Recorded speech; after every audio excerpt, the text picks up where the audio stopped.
Some people get rejected once. A clear answer, a painful moment, something they can eventually move on from. But some people get rejected for years without even hearing the word no. And I think that's a different type of pain. Because when somebody says no, at least you know where you stand.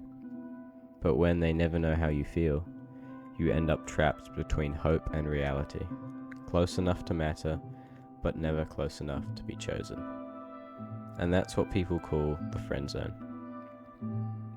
But I don't think the friend zone is always what people say it is. Sometimes it isn't manipulation, sometimes it isn't being too nice, sometimes it isn't even anyone's fault. Sometimes it's just two people living completely different stories at the same time. There was this girl, not in some dramatic movie way, not love at first sight, not one of those stories where music plays when she walks in. It was normal. We became friends slowly. Random conversations turned into inside jokes turned into daily tasks turned into one of those connections that quietly became part of your routine before you even noticed it. She'd text me about the small things. Something funny that happened in class, something annoying her friend did, something that upset her at home. And I'd always reply. At first because I wanted to, then because I started waiting for it. I knew what time she usually messaged. I knew something was wrong just by how she typed. I knew when she said, "I'm fine," and didn't mean it. And that's the dangerous part. Feelings rarely arrive all at once. They grow in silence, one conversation at a time, one late night call at a time, one moment where you trust them more than anyone else, until one day you care about them way more than you planned to. But by then, saying something feels impossible. Because once a friendship becomes valuable enough, risking it feels stupid. So I told myself all the usual lies. Maybe later. Maybe when the time is right. Maybe she already knows. Maybe I should just enjoy what we have. And if you've ever been stuck in that position, you know how convincing those lies can sound. People say staying silent is easy. It isn't. Staying silent means listening to them talk about other people. It means pretending certain things don't hurt. It means celebrating moments that quietly break you. One day, she asked me what shirt looked better because she was meeting someone. I remember staring at that message longer than I should have, because deep down, I already knew what it meant. But I still answered. I even helped her choose. That's the strange thing about caring for someone. Sometimes you help create the exact thing that will hurt you. Then came the name. She started mentioning this guy more often. At first casually, then constantly. You can tell when somebody likes somebody by how often they bring them up. And every time she did, I acted normal. I gave advice. I made jokes. I asked questions I didn't want the answers to. Because if I suddenly acted weird, maybe she'd notice something I wasn't ready to admit. So I played the role I gave myself. The supportive friend. The safe person. The guy who was always there. And the role can become a prison if you stay in it for too long. Eventually, she called me one night, sounding nervous. She said she was thinking of telling him how she felt. I don't remember everything I said. I just remember helping her. I told her to go for it. I told her life's too short. I told her she deserved to be happy. And all of it was true. That's what made it hurt more, because I meant it. A lot of people think pain only counts when somebody wrongs you. But some of the deepest pain comes when somebody did nothing at all. She liked someone else. That's allowed. I cared about her. That's allowed too. Sometimes two innocent truths can still destroy someone. A few days later, she told me they were together. I said I was happy for her, and I was. At least a part of me was. I remember getting home from school that night and bawling my eyes out, wishing I'd told her sooner. Maybe if I did that, it would be me in that position instead of him.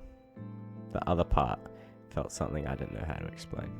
It wasn't jealousy exactly, it felt more like grief.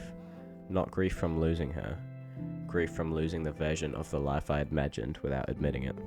Because when you secretly love someone, you build futures they never agreed to. Tiny ones. Walking together after school, dating eventually, telling people how it all started as friends. You create memories that never happened. And when reality chooses someone else, you have to mourn things that were never real. That's a lonely kind of sadness. After they got together, things changed. Not dramatically, quietly. We talked less. She replied slower. Calls stopped happening.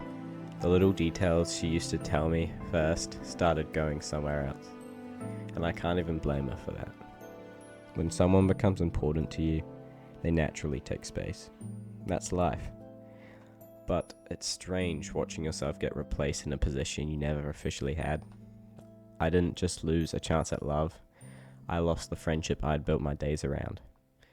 It hurts more because it's not an official breakup, there's no text, there's no "we're done." That's the part nobody talks about. Sometimes the friend zone isn't being stuck as a friend, sometimes it's losing the friend too. I started noticing how much of a routine had involved her. Reaching for my phone at night, wanting to tell her random things, checking messages that weren't there. It's embarrassing how empty ordinary moments can feel when one person used to fill them.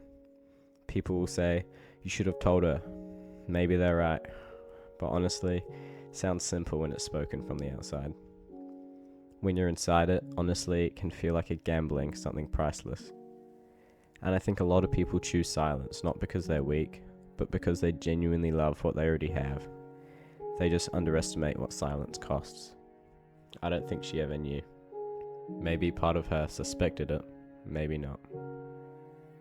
But I never gave her a fair chance to respond. That's something I had to accept.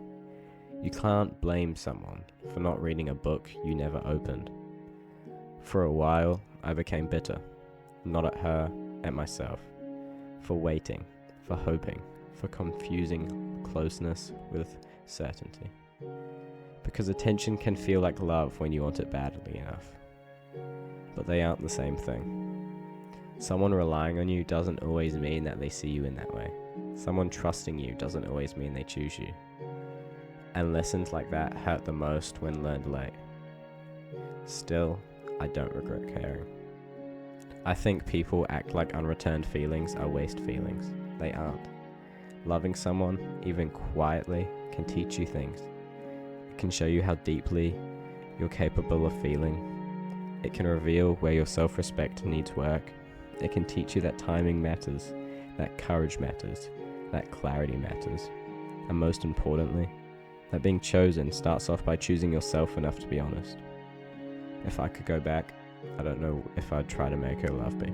That was never mine to control. But I would have told the truth sooner. Not because truth guarantees success, but because truth gives you peace. Rejection hurts once, uncertainty hurts every day. So if you're in that position right now, close enough to matter, never sure enough to speak, understand this. Silence feels safer in the short term, but over time, silence can become its own heartbreak. And if they don't feel the same, at least you lose the fantasy. Because fantasies can keep you trapped longer than rejection ever could. Some people don't lose the person they loved, they lose the chance to ever tell them. And sometimes, that's the part of them that stays with you the longest.